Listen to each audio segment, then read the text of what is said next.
What am I excited to capture? I'm excited to honestly just capture a ton. There's so much opportunity in Sedona.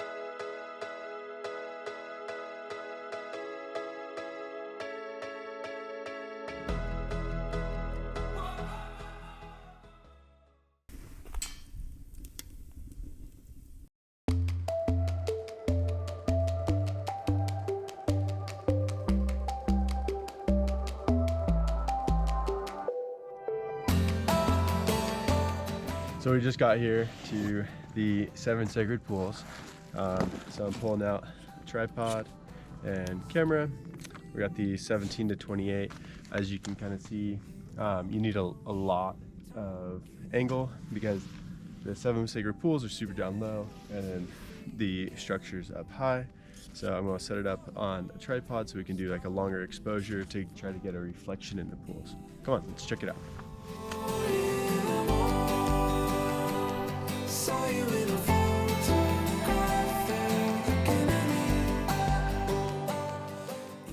Alright, so I just set up the first composition, which is actually a landscape photo. So the pools go at like a diagonal angle or like a curve. And so what I'm trying to do is to use the wide angle to allow for the natural curve as a leading line to the formation in the back. So let's check it out. Here we are here. So it's kind of hard to see sometimes from the back of a camera, but you can see the leading line here, and there's the structure, and that's what we got. I might actually switch to a variable neutral density filter so I can do a longer exposure, maybe something in like the 5 to 10 second range. Just really kind of pull in all of those colors and make the image just like that much more drastic. Now with the help of Kristen, we're going to get some Instagrammy shots. So what that's going to look like is flip here. We're going to get her sitting on this bench right here where the white strip is. It's going to be a vertical photo. So you can kind of see here.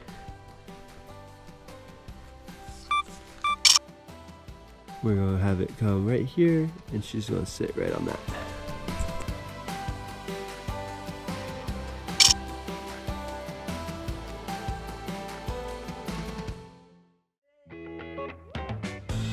Think I got the chance and I ain't gonna waste it. Honey dripping romance and the hours are fading. This world keeps coming round. So we made it to the subway, and if you're here to kind of take the photo, just know that there's a couple different ways that you can really take it. First, you definitely need a wide angle lens, so I brought the Tamron 17 to 28. The reason why is because if you flip around, like it's just so big and there's so many leading lines. If you put a person here or there, either way, it works out great.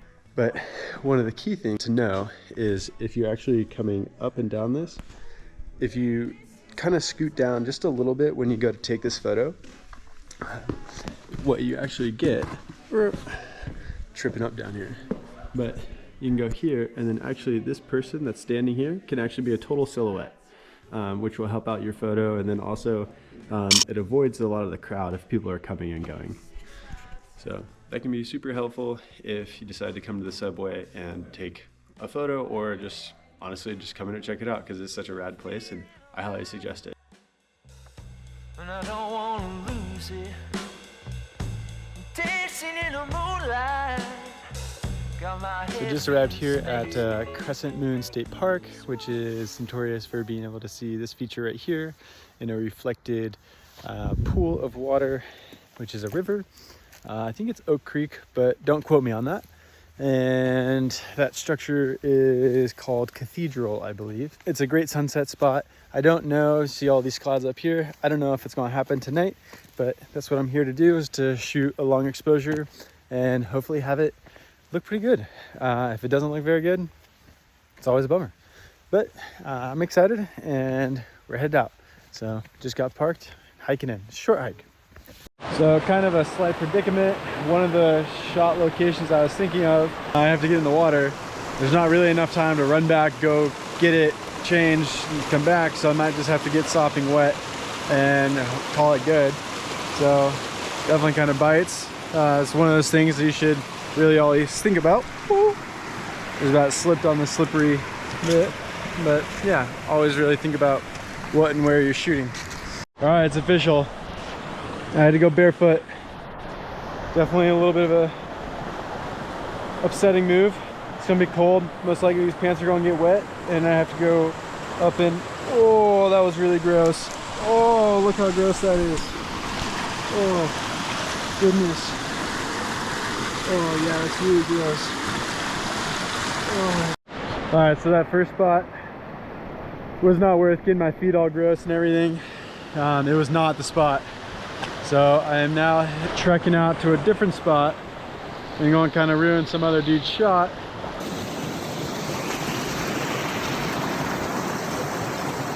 Which kind of sucks, but I'm headed out that way. Try to figure this out. Oh, it's slippery too. Don't eat shit and ruin your camera. So slippery. Oh.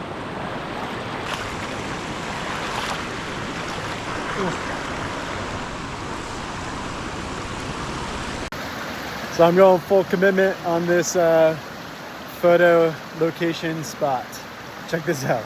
So barefoot, tripod completely in the creek, and that is what we're shooting.